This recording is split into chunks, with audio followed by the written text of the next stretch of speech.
السلام علیکم ورحمۃ اللہ وبرکاتہ۔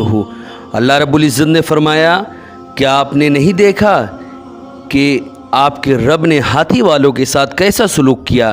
کیا اللہ تعالیٰ نے ان کے مکر اور ان کے فریب کو ناکام نہیں بنا دیا؟ اور وہ یوں کہ بھیج دیے ان پر ہر سمت سے پرندے، ڈاروں کے ڈار جو برساتے تھے ان پر کنکر کے پتھریاں، پس بنا ڈالا اللہ رب العزت نے ان کو جیسے کھایا ہوا بھوسا۔ حضرات محترم،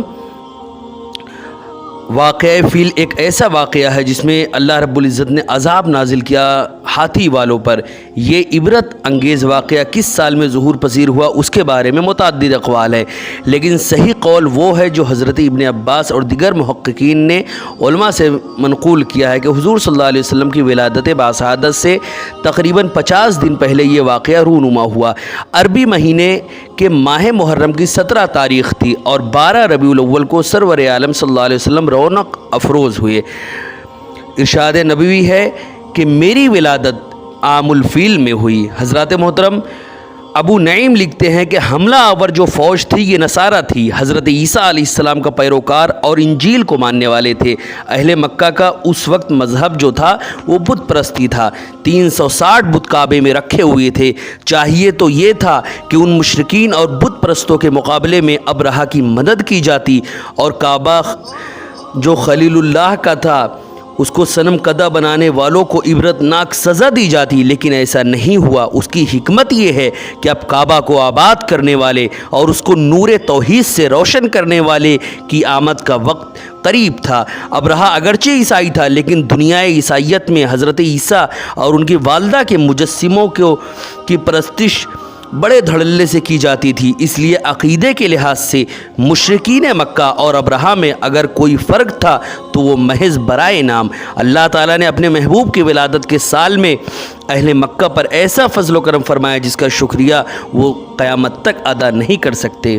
حضرات محترم، ابرہہ کا جو لشکر تھا وہ 60,000 جنگجو سپاہیوں پر مشتمل تھا، لیکن اس میں ایک ہاتھیوں کا بھی دستہ بھی تھا جس میں 9 یا 12 ہاتھی شریک تھے۔ یہ دستہ لشکر کے جلوس میں جھوم جھوم کر چل رہا تھا۔ اہل مکہ بلکہ اہل عرب نے نہ کبھی اتنی فوج دیکھی تھی اور نہ ہی اس ساز و سامان اور اسلحہ کا انہوں نے کبھی تصور کیا تھا۔ ہاتھی اہل عرب کے لیے بالکل ایک نئی چیز تھی۔ اسی خصوصیت کے باعث اس سارے لشکر کو اصحاب الفیل کہا گیا۔ چند غیرت مند قبائل نے ابرہہ کا مقابلہ کرنے کی کوشش کی مگر کامیابی نہیں ملی۔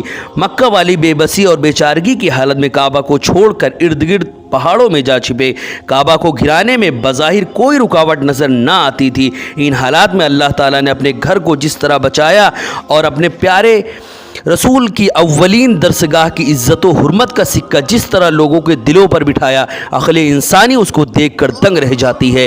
انسان یہ کہنے پر مجبور ہو جاتا ہے کہ جس ذات کا یہ گھر ہے اس کی قدرت بے پناہ، اس کی حکمت بے کراں، اس کی تدبیریں لاجواب ہیں۔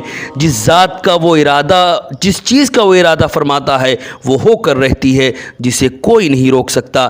حضرات محترم، ابرہہ نے کعبہ مقدس کو گرانے کا عزم کیا۔ اس عزم کو عملی جامہ پہنانے کے لیے اس نے پوری تدبیر کی۔ مکہ کا شہر جس کی آبادی چند ہزار سے زیادہ نہ تھی، اس میں بوڑھے، بچے اور عورتیں بھی تھے۔ اس شہر پر اتنے بڑے عظیم لشکر سے حملہ آور ہونا اس بات کا پتہ دیتا ہے کہ وہ اپنی کامیابی کو یقینی بنانا چاہتا تھا۔ وہ شکست کے ہر امکان کو ختم کر دینا چاہتا تھا۔ پھر جنگی ہاتھیوں کا ایک دستہ بھی اپنے ہمراہ لے گیا۔ یہ ساری تدبیریں صاف صاف بتا رہی تھیں کہ وہ اپنے اس ارادے کو ہر قیمت پر عملی جامہ پہنانا چاہتا تھا۔ اس نے اپنے جنگی منصوبے میں ناکامی کا 1% شائبہ بھی نہ رہنے دیا تھا۔ مکہ اور اس کے حلیف قبائل اگر اپنے تمام جنگجو مردوں کو جمع بھی کر لیتے تو اس لشکر کا عشیر بھی نہیں ہو سکتے تھے۔ ابرہہ نے تو جنگی تدبیریں میں کوئی کسر نہ رہنے دی تھی، لیکن اے محبوب، آپ کے پروردگار کی حکمت نے اس کی ساری تدبیروں کو ناکام بنا دیا، اس کی ساری چالوں کو خاک میں ملا دیا۔ حضرات محترم، ان کے اس حملہ کو پسپا کرنے کے لیے رب مصطفیٰ صلی اللہ علیہ وسلم نے کیا جوابی کارروائی کی اس کا ذکر اللہ رب العزت نے قرآن مقدس میں بھی فرمایا۔ اس لشکر جرار کو ہر قسم کے اسلحہ جو کہ ہر قسم کے اسلحہ سے لیس تھا، اس کے آگے آگے چنگھاڑتے ہوئے مست ہاتھی اپنی سونڈیں لہرا کر دلوں میں خوف و ہراس پیدا کر رہے تھے۔ ایسے لشکر کو تباہ کرنے کے لیے اللہ تعالیٰ کو کسی غیر معمولی طاقت کے استعمال کی ضرورت نہ پڑی۔ اپنے مختلف قسم کے انگنت لشکروں میں سے اس نے چھوٹے چھوٹے پرندوں کے چند ڈار بھیج دیے جو اشارہ ملتے ہی ساحل سمندر کی طرف سے امنڈ پڑے اور چند لمحوں کی سنگباری سے اس لشکر کا بھرکس نکال دیا۔ حضرات محترم، ان پرندوں کو خدائی اسلحہ خانہ سے مسلح کر کے بھیجا گیا تھا۔ اس کا اسلحہ چھوٹے چھوٹے سنگریزوں سے عبارت تھا۔ وہ سنگریزے ایسے تھے جنہیں آتش جہنم میں پکایا گیا تھا۔ ایٹمی بھٹیوں میں جو چیز پک کر آتی ہے اس کی تباہ کاری کا اندازہ لگایا جا سکتا ہے۔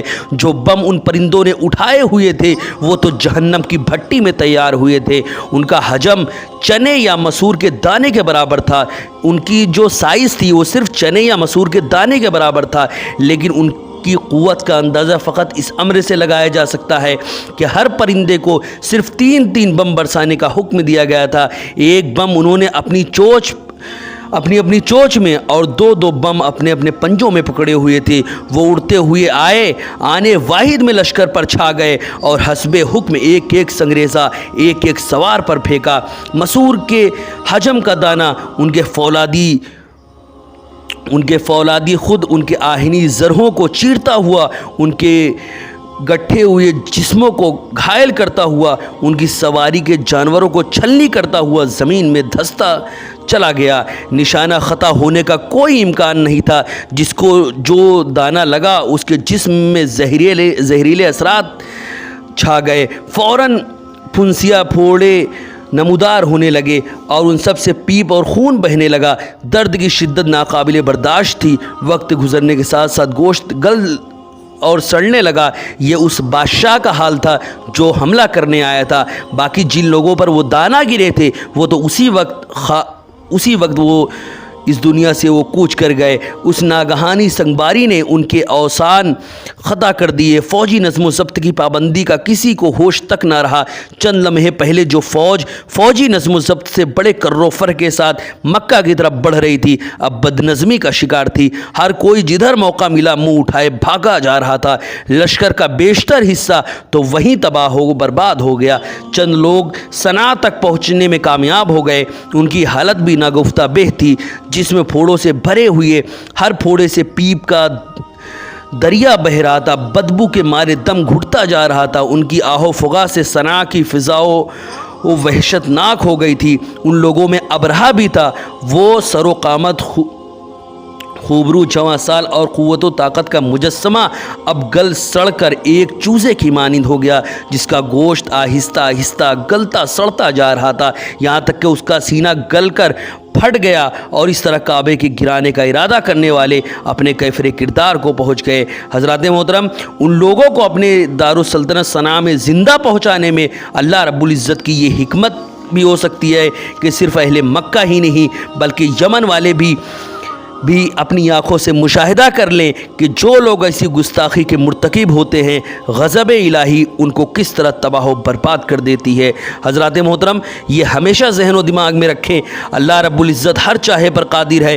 اگر وہ چاہے تو بڑے سے بڑے لشکر کو جو اسلام کے خلاف بڑی بڑی جنگیں کے منصوبے بنا رہے ہیں، اللہ رب العزت ان کو آنے واحد میں ان کو مٹا دے۔ اللہ رب العزت اگر کسی کو موقع دیتی ہے، کسی کو اگر اس نے ڈھیل دے رکھی ہے تو اس لیے کہ وہ تائب ہو کر اسلام کی جانب آ جائے، تائب ہو کر اپنے گناہوں کو چھوڑ کر اللہ رب العزت کی جانب آ جائیں، صرف اس لیے اس نے چھوڑ رکھا ہے۔ اگر انسانوں نے اللہ رب العزت کی قدر و قیمت کو نہ سمجھا، اسلام کی قدر و قیمت کو نہ سمجھا، تو ان قریب وہ دن آئے گا کہ ہر چہار جانب سے اللہ رب العزت ایسے عذاب کو نازل کرے گا جس کو انسان برداشت نہیں کر سکتا۔ اس کی مثال آج کے زمانے میں کرونا وائرس ہے۔ کرونا وائرس ایک ایسا چھوٹا سا عذاب ہے جو ہماری آنکھوں سے دکھتا بھی نہیں ہے، لیکن اتنا خطرناک ہے کہ وہ جس کے اوپر بھی وہ گرتا ہے وہ تباہ، وہ جس کو بھی پکڑ لیتا ہے یا جس تک بھی وہ پہنچ جاتا ہے وہ انسان موت کے منہ میں چلا جاتا ہے۔ حضرات محترم، ہم سبھی لوگوں کو چاہیے کہ ہم اللہ کے عذاب سے ڈر کر اللہ رب العزت کی فرما برداری کریں اور خوف و خشیت اللہ رب العزت کی اپنے دل و دماغ میں بٹھائیں، ہمیشہ ہر کام اللہ کی رضا کے لیے کرے اور اسی میں اپنی زندگی کو گزارے۔ حضرات محترم، ویڈیو پسند آئے تو ویڈیو کو لائک کریں، شیئر کریں، اور اگر ہمارے محمدی چینل پر نئے آئے ہوں تو اس کو ضرور سبسکرائب کر کے بیل آئیکن کو بھی ضرور دبائیں تاکہ ہماری آنے والی ہر نئی ویڈیو آپ تک ضرور پہنچے۔ آپ سے گزارش ہے کہ ہمارے چینل پر جو بھی ویڈیوز ہے ہر ویڈیو کو اپنے واٹس ایپ کے ہر نمبر اور ہر گروپ میں شیئر کرے تاکہ زیادہ سے زیادہ لوگوں تک اللہ کا پیغام پہنچے اور ہر ایک اللہ و رسول کی باتوں پر عمل کر کے جنت الفردوس میں اعلیٰ سے اعلیٰ مقام پائے اور قیامت تک اس کا ثواب جاریہ کی صورت میں آپ کو ثواب ملتا رہے۔ السلام علیکم ورحمۃ اللہ وبرکاتہ۔